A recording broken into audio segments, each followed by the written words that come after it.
nagmamahal.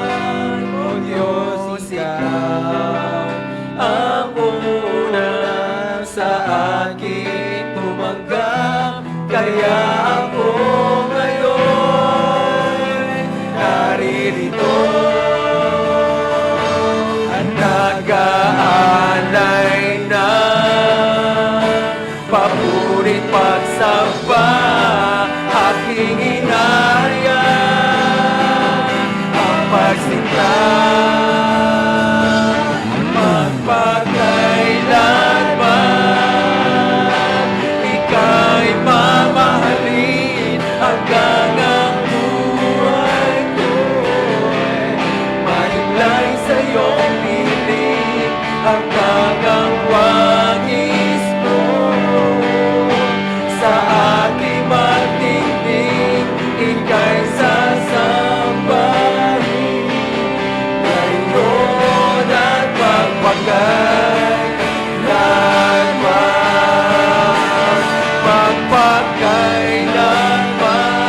Ika'y mamahalin. Hallelujah! Buhay ko, mahiblay sa iyong piling hanggang ang wangis mo.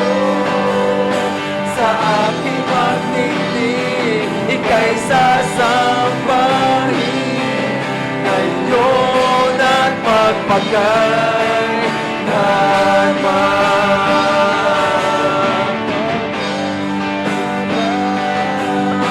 Ika'y mamahalin hanggang ang buhay ko'y mahiblay sa iyong piling hanggang ang wangis mo.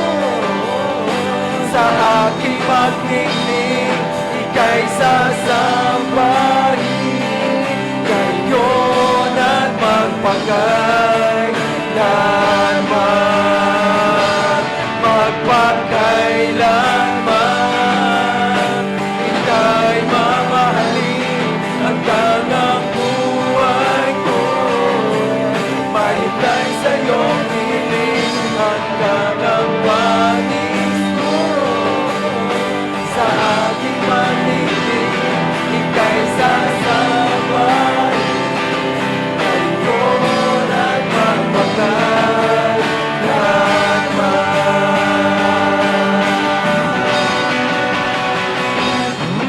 Nararapat ka sa papuri, luwalhati at pagsamba.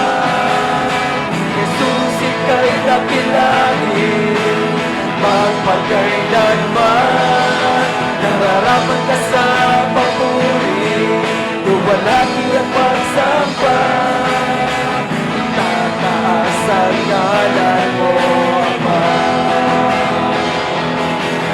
Kaming iyong ika'y lumuhod sa iyo, itataas ang ngalan mo. Bawat lahi ay nagsasama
nararapat ka. Nararapat ka sa papuri, luwalhati at pagsamba. Jesus, ika'y dakilain, magpakailanman. Nararapat ka sa papuri, luwalhati at pagsamba. Itataas ang ngalan mo, Ama. Nararapat ka. Nararapat ka sa Let's worship the Lord. Luwalhati at pagsamba. Sige po. Jesus, ika'y dakilain, magpakailanman. Nararapat ka sa papuri, luwalhati at pagsamba. Itataas ang ngalan mo, Ama. Nararapat ka sa papuri. Hallelujah! Yes, Lord!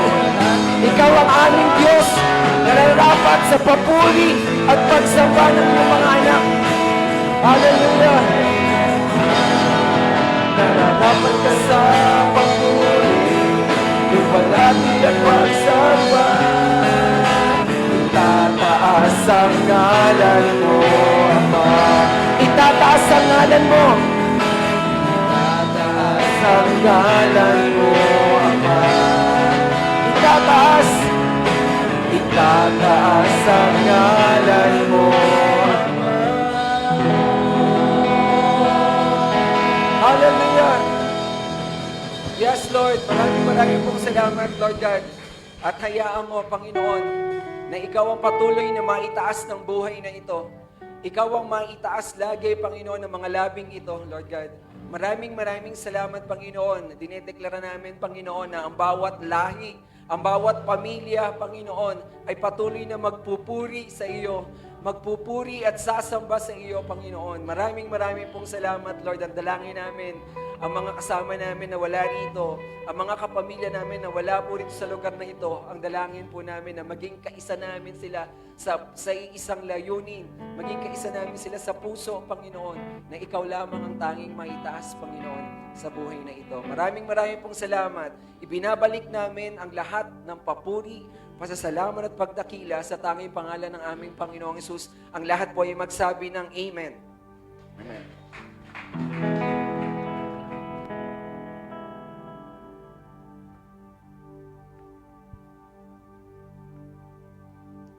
Ituon po natin ang ating mga kamay sa mga kaloob at tayo po ay manalangin.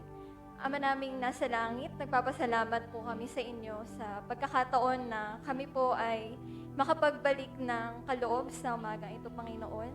Ama, maraming salamat po sa mga trabaho, sa mga negosyo, Panginoon, at sa mga iba po naming pinagkukunan, Panginoon, na inyong niloob, Panginoon, upang matugunan po namin, Lord, ang mga pangangailangan po namin sa araw-araw, Panginoon. Ganyan din po ay tinataas po namin sa inyo sa umagang ito yung mga kaloob na nawa po ay magamit lamang mga ito, Panginoon, sa ikalalago po, Panginoon, ng inyong iglesia, Panginoon. Ganyan din po sa taong hahawak po ng mga kaloob na ito, Panginoon. Kayo po ang siyang manguna at gumabay sa Kanya upang ang mga kaloob na ito ay mapangasiwaan, Panginoon, ng maayos, Panginoon. Nawa rin po ay patuloy niyo pong pagpalain, Panginoon, ng siksik, liklig at umaapaw. Ang bawat isang narito, Panginoon, maging ang mga nanonood po sa kanilang mga tahanan, Panginoon. Muli po, sa inyo namin ibinabalik ang pinakamataas na papuri pa salamat sa tanging pangalan ni Jesus.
Grace.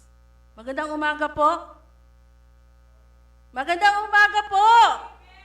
Amen. Kahit umuulan, dapat masigla tayo. Parang, parang ang hirap magsalita kasi malamig. Tama po ba? Talagang lamig na lamig kayo. Ano ba yung umuoo ba kayo o nanginginig kayo? Okay po. Sige po, tayo pong lahat ay tumayo. Kayo po ba ay nagagalak na naririto kayo ngayon? Amen. Hindi lahat ay may privilege na makarating ngayong umaga. Yung iba ay, di ba asin po tayo ng lipunan, ng sanlibutan. Kanya lang yung asin ay natunaw sa ulan. Pero purihin ng Diyos, maraming asin, rock salt, na hindi natunaw at naririto ngayon. Amen? Amen. So, tanong ko lang, meron po ba kayong mga dalang Bible?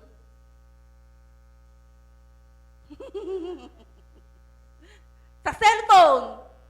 Ayan, amen. O sige po, pwede po bang makipagbukas po kayo sa akin sa aklat po ng James, chapter 4. Yan. Medyo mahirap sa cellphone, di ba? Kasi ang dami mo pang gaganon-ganonin eh. Pero kung Bible dala nyo, gaganyanin nyo lang yun, buklat agad. Amen? So tinatawagan ko po si Sister Alma para tulungan po tayo na basahin ang ating pong babasahin ngayon sa James chapter 4 verses 1 to 10. Sige po, Sister Alma. Bilang paggalang po, tayo po ay tumayo at magbasa. Sige po, babasahin ko po ito sa Tagalog, sa Santiago 4, 1 hanggang 10. Okay, sabay-sabay po nating basahin. Santiago 4, 1 hanggang 10. Sa verse 1. Ano ang pinagmumulan ng inyong alitan at paglalaban-laban? Hindi ba't ang masasamang nasa na namumugad sa kalooban ng bawat isa sa inyo at pawang nagkakalaban-laban? Verse 2, mayroon kayong pinakamimithi, ngunit hindi ninyo nakakamtan. Kaya't papatay kayo kung kailangan, mapasa inyo lamang ito. Dahil sa inyong pag-iimbot sa mga bagay na hindi inyo, kayo'y nagkakagalit-galit at naglalaban-laban. Hindi ninyo nakakamtan ang inyong minimithi sapagkat hindi kayo humihingi sa Diyos. Verse 3, at humingi man kayo, wala rin kayong natatanggap sapagkat masama ang inyong layunin. Humihingi kayo upang gamitin sa kalayawan. Verse 4, mga taksil, hindi ba ninyo alam na kapag kinaibigan ninyo ang sanlibutan, ay kinakaaway naman ninyo ang Diyos. Kaya't sino mang nagnanais na maging kaibigan ang sanlibutan ay kaaway ng Diyos. Verse 5, baka naman ang mga akala ninyo'y walang kabuluhan ang nasasaad sa kasulatan na napakarubdob ng pag-ibig ng Diyos sa Espiritong ibinigay niya sa atin at ayaw niyang nang may kaagaw sa kanyang pag-ibig. Verse 6, ngunit hindi sa malakas ang tulong na ibinigay sa atin ng Diyos, sapagkat ang sabi ng kasulatan, ang Diyos ay laban sa mga palalo, ngunit tumutulong sa mga mapagpakumbaba. Verse 7, kaya nga pasakop kayo sa Diyos, labanan ninyo ang diablo at lalayuan niya kayo. 8, lumapit kayo sa Diyos at lalapit siya sa inyo. Linisin ninyo ang inyong mga kamay, kayong mga makasalanan. Linisin ninyo ang inyong mga puso, kayong pabago-bago ng isip. Verse 9, mabighati kayo, maghinagpis at tumangis. Palitan ninyo ng pagluha ang inyong halakhak at ng kapanglawan ang inyong kagalakan. Verse 10, magpakababa kayo at sa harapan ng Panginoon at itataas niya kayo. Purihin po ang salita ng ating Panginoon. Amen. Tayo po muna ay manalangin. Aming Diyos sa mga nasa langit, maraming salamat po sa privilege na inyo pong binigay sa amin upang kami po, O Diyos, ay mabuhay muli sa araw na ito. Thank you for the privilege, Lord, na ngayon po ay kami ay nakarating sa bahay-sambahan upang kami po ay malayang sama-samang makapagpuri, sumamba sa inyo sa araw na ito. Maraming salamat po sa privilege, O God, na sa araw na ito na kami po ay inyong magagamit, na kami po, O Diyos, ay magiging kapartner mo para po sa inyong pong kaluwalhatian. Maraming salamat po sa privilege, O God, na kami po ay makapagbigay sa iyo, makapagbalik sa iyo ng papuri at pagsamba. Kaya naman, O Diyos, sa oras na ito, kami po ay sama-samang lumalapit sa inyo. Nanawa, Ama, na sa araw na ito, kami po ay malayang makapakinig ng inyo pong salita, ng inyo pong mensahe. Dalangin namin, O Diyos, na maging bukas ang aming mga puso, ang aming mga isipan, ang aming spiritual eyes, O God, spiritual heart, na amin pong malayang matanggap, maunawaan ang inyo pong mensahe para sa amin sa araw na ito. Hayaan mo, O Diyos, na huwag masayang ang aming pagpunta, ang aming pakikinig, ang aming panonood sa inyo pong paghahayag ng inyo pong salita. Bagkos, O Diyos, ang inyo pong mga salita na aming maririnig, aming matutunghayan, ay maging buhay sa bawat isa sa amin, upang ito po, O Diyos, ay magamit namin upang kami po ay lalong lumakas ang aming pananampalataya, upang kami po ay makapagpatuloy sa aming pong pananampalataya, at upang kami po, O Diyos, ay magamit mo para maisulong ang inyo pong salita, ang inyo pong pag-ibig sa aming pong kapwa. Salamat po, O Diyos, hayaan mo ang inyong banal na Espiritu ang malayang kumilos sa bawat isa sa amin. It's your turn, Holy Spirit, na kumilos sa bawat isa sa amin. Gawin mo ang nais mo. Gawin mo ang nais mo, O Diyos, sa oras na ito. Hinahayaan kita, malayang malaya ka, na kumilos at gamitin ang inyong pong lingkod upang ang inyong pong mensahe ay malayang maipahatid sa bawat isa sa amin. Ito po ang aming dalangin, Ama, sa pangalan po ng aming Panginoong Jesus. Amen. Maaari na po tayong umupo. Ayun pong mga nasa kanilang bahay, nawa ay tumayo din kayo at nagbasa ng salita ng Diyos. At nais po namin yung sa mga nasa kanilang mga bahay ay makipag-react sa atin dito para alam natin na kayo po ay nanonood at patuloy na nanonood. Amen po ba, mga timbahay? Amen. At amen po ba sa mga naandirito? Amen. So, doon po sa verses 1 to 6, atin pong makikita dyan kung ano ba ang nangyayari, ano ang kalagayan ng tao, hindi lamang po dito sa Pilipinas, kundi sa buong mundo. Sabi sa 1 to 6, what is causing the quarrels and fights among you? Ano ba ang dahilan kung bakit nag-aaway-away? Bakit nagkakagulo? Ito po ang dahilan. Don't they come from the evil desires at war within you? Sa mga ating mga desires o evil desires na ating pong hinahangad, gusto nating makamtan ang hindi natin makamtan. Ginagawa natin ang lahat ng gusto nating gawin para lang makuha yung gusto natin. Kahit na tayo pa ay pumatay. Kahit na tayo pa ay makasakit ng ating kapwa.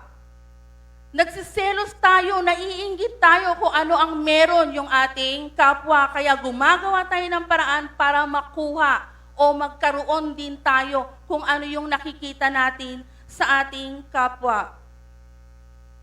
Pinag-aaway-awayan natin ito. Kaya lang ang problema, hindi tayo humihingi. Tama po ba? Hindi tayo humihingi. Gumagawa tayo ng paraan sa sarili nating paraan upang makuha kung ano yung ating gusto. Kaya tayo ay nagkakaroon ng kaguluhan. Pero ang sabi, hindi tayo humingi. Pero merong mga humihingi. Kanya nga lang, ang kanyang motibo ay hindi tama. Tama po ba? Hindi tama. Tama po ba? Hindi tama ang ating motibo. Gusto nating magkaroon ng yaman. Pero para saan? It's for our own pleasure. Gusto nating magkaroon ng yaman dapat para sa kapakanan ng nakararami, hindi para sa ating sariling kapakanan. Nakukuha po ba natin? So, hindi pa po ito yung ating preaching nga. Pinapaliwanag ko pa lang po sa inyo, ano ba ang nangyayari sa ating mundo? Pwede po ba sa next slide? Isa pa. Ayan. Alam niyo po ba yan? Sino pong gustong makatanggap niyan? Wala. Aba, very good. Wala Walang gustong makatanggap niyan. Taas nga kamay ng nakakaalam niyan. Taas kamay, wag mahiya. Taas kamay nung nakakaalam niyan. Okay. Marami pang hindi. Sa bahay, taas kamay ng mga nasa bahay nung nakakaalam nito. Okay. Yan po yung palabas na Squid Game. Yung series na Squid Game. Sino nakapanood? Okay. Yung Squid Game, habang inaaral ko po itong ating pag-aaralan ngayon, pumasok sa isip ko itong palabas na ito. Alam niyo, pinanood ko siya talaga kasi very curious ako eh. Bakit ang daming nanonood? Bakit gustong-gusto ng mga tao? Pero nung ito ay pinanonood ko nung una, para bang, ano ba to? Parang sobrang brutal. Pero, alam nyo, habang inaaral ko to, it's all about James chapter 4, verses 1 to 6. Nag-aaway-away para sa salapi, para sa yaman. Baliwala sa kanila kung sila ay makasakit, kung sila ay pumatay, para lang makuha yung inaasam-asam nilang yaman. Pag nanonood po tayo, tinitingnan natin yung ano ba ang matututunan natin dun sa ating pinanonood. Tama? Okay po ba? Ako po pag nanonood, gano'n ang ginagawa ko. Ano ba ang makukuha ko sa pinanonood ko sa spiritual? So ito po yung nakita ko. Hala, James chapter 4 verses 1 to 6, nag-aaway-away sila para makamtan ang anuman ang gusto nilang makamtan. Iba-iba yung mga dahilan nila kung bakit sila napunta doon, kung bakit sila sumali. Merong nalugmok sa utang dahil sa pagsusugal. Bakit nagsusugal? Dahil gustong makakuha ng pera. Tama? Merong nakapumasok doon, sumali doon dahil sa nagpapanggap siya na siya ay nagkaroon ng magandang trabaho abroad para sa kanyang magulang, maging proud sa kanya ang kanyang magulang. Gusto niya makamtan yung tawag dito, simpatya o tawag dito, gusto niyang matuwa, magalak ang kanyang magulang sa kanya, pero siya pala ay nagkukunwari lamang. So nagpapadala siya ng pera sa kanyang nanay, pero puro pala ito utang. So, iba-iba ang kanilang mga dahilan. Meron doon, kaya siya sumali dahil gusto niyang makuha yung kanyang kapatid na kanyang iniwan sa bahay ampunan.